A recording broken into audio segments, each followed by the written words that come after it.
People argue about the existence of things. Gods, aliens, Bigfoots. Or is the plural of Bigfoots, big feet? No, but you know what I mean. We argue about these things, like who, is it true, is it not true? But I guess some things could be true, but yet we don't see it. Maybe it's because of our individual perspectives, Like, for example, to a human being, there's nowhere on earth you can go and, like, walk up to a wall of water. Now, I don't mean a waterfall. That's not a wall of water. That's flowing water. I'm talking about stagnant water that you can walk up to and actually put your hand into it. You know what I mean? That's something that doesn't exist on this world. Imagine being able to walk up to like a pile of water and like putting your head inside of it, looking in the water and pulling it out. That'd be kind of cool, right? See, that's something that does not exist in our world. But I tell you this, it does exist in our world. You see now, picture yourself a very small insect, like a pharaoh ant or a mite of some sort, a small flea maybe. If you were to take drops of water, and drip them onto a glass or a mirror or something, to us it would just be drops of water. But to that small insect, tiny, tiny insect, they could actually walk up to that drop of water and be looking at it, They don't have to reach down to get to the water. It would actually be at their height, even if they're microscopic. It would be a tower of water, So that's something that doesn't exist in our world, but it exists in their worlds. But at the same time, we have to realize and acknowledge that it is one world. So it's kind of weird. It's like perspective. Like, things can exist in this world, but maybe not to everybody. There's like microorganisms and things. Like, we talk about cryptozoology and finding Bigfoot, Loch Ness Monster. Okay, they haven't found those yet, or at least solid evidence. But we have to admit that cryptozoology, they have found tons of stuff over the years. They keep finding new species of birds, frogs, fish, especially when they probe the deep oceans and stuff, They come up with all new stuff. I saw something on the internet about after the tsunami, like these crazy fish washed up on shore. I didn't see them with my own eyes, I just saw pictures, but they're claiming that there were new fish that they didn't know they existed. But that's kind of cool. But imagine that, being able to walk over to like a pile of water and put your hand into it. It's kind of fat. You know what else? It's like you can go your whole life, and not see the same things or, experience the same things as other people.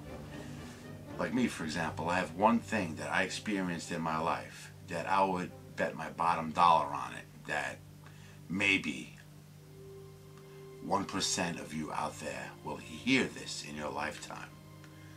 I'm going to be 42 soon, and I've heard this once in my life. And when I heard it afterwards, I thought about it. I realized how special it was. I was actually hearing something very, very rare. Now, we've all heard trees coming down, like when they chop them with the saws, and they timber, and the tree falls. But did you ever hear a tree that just collapsed and died under its own, the end of its life cycle? It was like 3 in the morning. I'm going back like a long time, maybe like 15 years. Maybe 12 or 10. But it was a while ago. And we were outside, it was dark and quiet, we're smoking cigarettes and hanging out, whatever we were doing. All of a sudden, man, it was like this sound. It was like the loudest thunderclap you ever heard. But it was like an agonizing, it wasn't just fast. It was like a slow tear, thunderously loud. And like it reverberated, whatever the word is, reverberated. Vibrations went through my body, and it was like chilling, like scary, like what the hell's that noise, And it went on for like, no exaggeration, 20 seconds. This horrible crack, but one solid long crack noise, and then when it started to fall, which I didn't see, then you realize it was something collapsing and falling. Okay, so we ran out of where we were hanging out. We realized what direction it was coming in, and we saw that it was a down tree.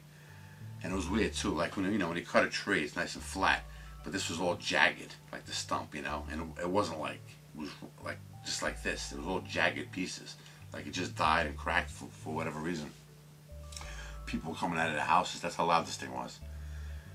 But think how rare that is to actually be there and hear, you know, a tree dying on its own natural causes or whatever. It's kind of weird. And it wasn't even a storm or something, you know. That's what made it doubly creepy. That example I gave of the drop of water, like, could you think of other anomalies or weird things that exist on this planet that we can't see? They don't exist to us, but they do in fact exist. Can you think of any examples, you know, besides that one? And did you ever hear a tree falling, or what's the weirdest, most rare sound you ever heard, you know? It's interesting. See, this could be a good conversation, because it really just opens your mind, man.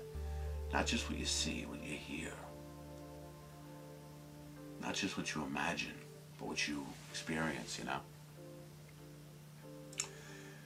You know, I was thinking something too. Like a lot of my videos, I end it where I say like Earth Force, peace, or oblivion. I always meant that as like an example of extreme opposites. You know, peace or oblivion. But if you think about it, they're actually one and the same. See ya.